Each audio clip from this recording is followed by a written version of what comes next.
ജനങ്ങൾക്ക് മുഴുവൻ വലിയ പ്രതീക്ഷയുണ്ട്. തിരുവനന്തപുരത്ത് പ്രതീക്ഷയുണ്ടെന്ന് മാത്രമല്ല, കേരളത്തിൽ മുഴുവൻ ഒരു വലിയ ജനമുന്നേറ്റത്തിന് അതിൻ്റെ സാക്ഷ്യം വഹിക്കും ഈ തെരഞ്ഞെടുപ്പ്. ഇതിൽ തെരഞ്ഞെടുപ്പ് പ്രക്രിയ എങ്ങനെ അട്ടിമറിച്ചു എന്നുള്ളതിൻ്റെ അനുഭവം നിങ്ങൾക്ക് എല്ലാവർക്കും ഉണ്ടാവും. ഞാൻ താമസിക്കുന്ന ബിൽഡിങ്ങിൻ്റെ നേരെ മുന്നിലായിട്ട് നിങ്ങൾക്ക് എല്ലാവർക്കും അറിയുന്നതായിട്ടുള്ള പോളിംഗ് ബൂത്തുണ്ട്. എൻ്റെ വീട്ടിൽ 2 വോട്ടാണുള്ളത്, എനിക്കും എൻ്റെ മരുമകനും.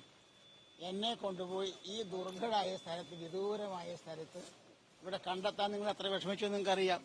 അങ്ങനെയുള്ള സ്ഥലത്ത് കൊണ്ട് എൻ്റെ വോട്ട്, എൻ്റെ മരുമകൻ്റെ വോട്ട് നേരെ അപ്പുറത്ത് ഓപ്പോസിറ്റായിട്ട് ശാസ്തമംഗലത്തെ ഒരു സ്ഥലത്ത്. ഇങ്ങനെ ഈ ആൾക്കാരെ പരമാവധി ബുദ്ധിമുട്ടിക്കുന്ന തരത്തിലാണ് ഈ വോട്ടർ ലിസ്റ്റിൽ പേര് ഉണ്ടാക്കിയിട്ടുള്ളത് എന്നുള്ളത് അനുഭവം നിങ്ങൾക്കുണ്ട്, അനുഭവം എനിക്കും അനുഭവം കണ്ടുപിടിക്കാനായിട്ടുള്ളത്. ഇവിടെ വരുന്ന കുട്ടിക്ക് എത്ര വിഷമമുള്ളതും.